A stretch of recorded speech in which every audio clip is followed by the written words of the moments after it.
There is a state in America where the houses don't look like anything you have ever seen.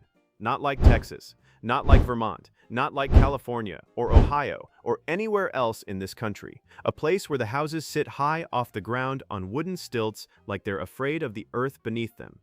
Where the ceilings are 12 feet tall in homes that aren't even that big.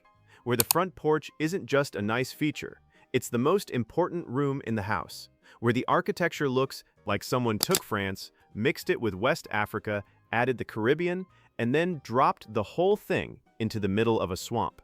That place is Louisiana, and the houses there didn't end up looking this way by accident. They didn't end up looking this way because of one architect, or one builder, or one decision. They ended up looking this way because Louisiana was shaped by forces so extreme, so unusual, so completely unlike anywhere else in America that the houses had no choice but to become something the rest of the country had never seen before. And once you understand what those forces were, you will look at every raised porch, every tall ceiling, every strange, beautiful Louisiana house and see something completely different. You will see survival.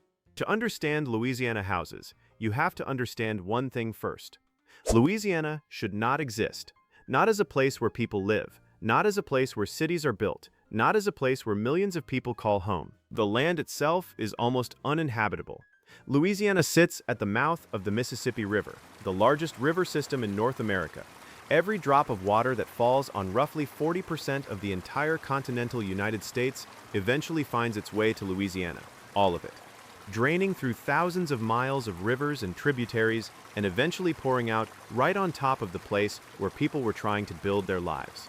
The ground in Louisiana is not really ground, it's sediment, compressed layers of mud and silt deposited by the Mississippi over thousands of years. In some places, you can dig down 100 feet and never hit solid rock, never. Just layer after layer of soft, wet earth that shifts and settles and floods and moves like something alive. And on top of all of that, the hurricanes. Louisiana sits directly in the path of some of the most powerful storms on Earth.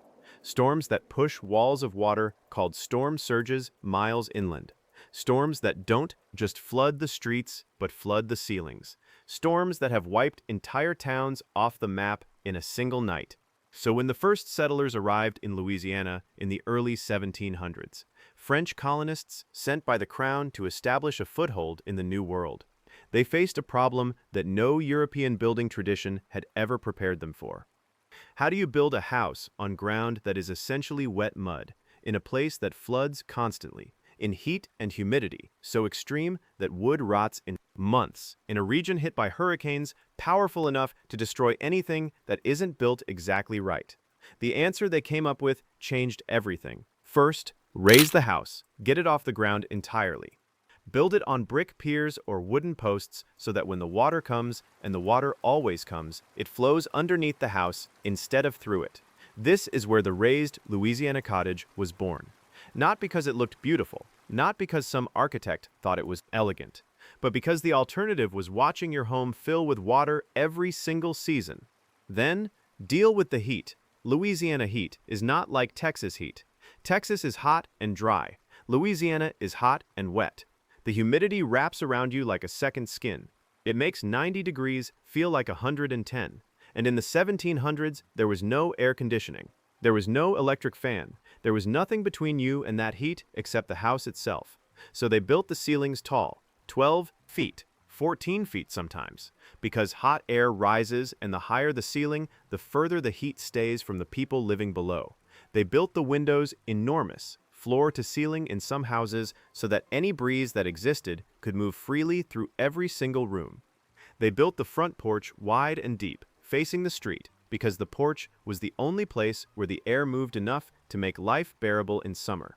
The porch wasn't decoration, it was the difference between sleeping and lying awake drenched in sweat all night. And then there was the influence that most American history books quietly skip over. The enslaved Africans who were brought to Louisiana in enormous numbers, more than almost any other state, didn't just build these houses, they designed them. The raised construction, the wide overhanging roofs, the specific ventilation techniques, the particular way the rooms connected to each other to maximize airflow, All of these features trace directly back to West African building traditions. Traditions developed over thousands of years in climates just as hot and wet as Louisiana. The Louisiana house is not a French house. It is not a Spanish house. It is not a Caribbean house, though it borrowed from all of them. It is something that was created right there in that impossible swampy heat by people from a dozen different cultures who looked at the land and the climate and the water and built the only thing that could survive it. But just like California and Ohio and Texas and Vermont, the story doesn't end with survival. It never does. Because Louisiana kept the raised house long after engineering could have replaced it.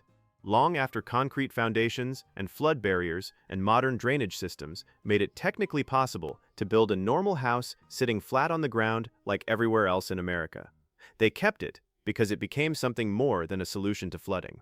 It became Louisiana. Walk through New Orleans today, and you will see houses that are over 200 years old, still standing on their original brick piers, still raised, still breathing through their tall windows and wide porches, still doing exactly what they were designed to do. And next to them, brand new houses built last year. Also raised, also with high ceilings and wide porches. Not because the builder had to, because that is what a Louisiana house is supposed to look like. There is a word people in Louisiana use that doesn't really translate to anywhere else in America, lagniappe. It means a little something extra, a small gift given without being asked, and that is exactly what the Louisiana house became over time. It started as pure necessity, raise it, ventilate it, protect it from the water and the heat. But somewhere along the way, it became generous. The wide porch became an invitation, come sit, stay a while. The tall ceilings became a kind of grace. Room to breathe, live. The enormous windows became a connection between inside and outside that you don't feel in Ohio basements or California slabs or Texas stone walls. Louisiana took the worst possible place to build a house and turned it into some of the most beautiful residential architecture in the entire country. Not despite the floods and the heat and the impossible ground, because of them. And that is the pattern you will find in every single American state if you look closely enough. The harder the land, the more extraordinary the house. The more extreme the challenge, the more ingenious the answer. America didn't build differently from state to state because Americans couldn't agree on what a house should look like. America built differently because the land demanded different things from different people. And every single time, the people answered. Next time we are going somewhere that took that idea further than almost any other state in America. A place where the land was so extreme, so unforgiving, so unlike anything the settlers had ever seen, that they built houses that look like they belong on another planet. That place is New Mexico, and the house they built there is older than the United States itself.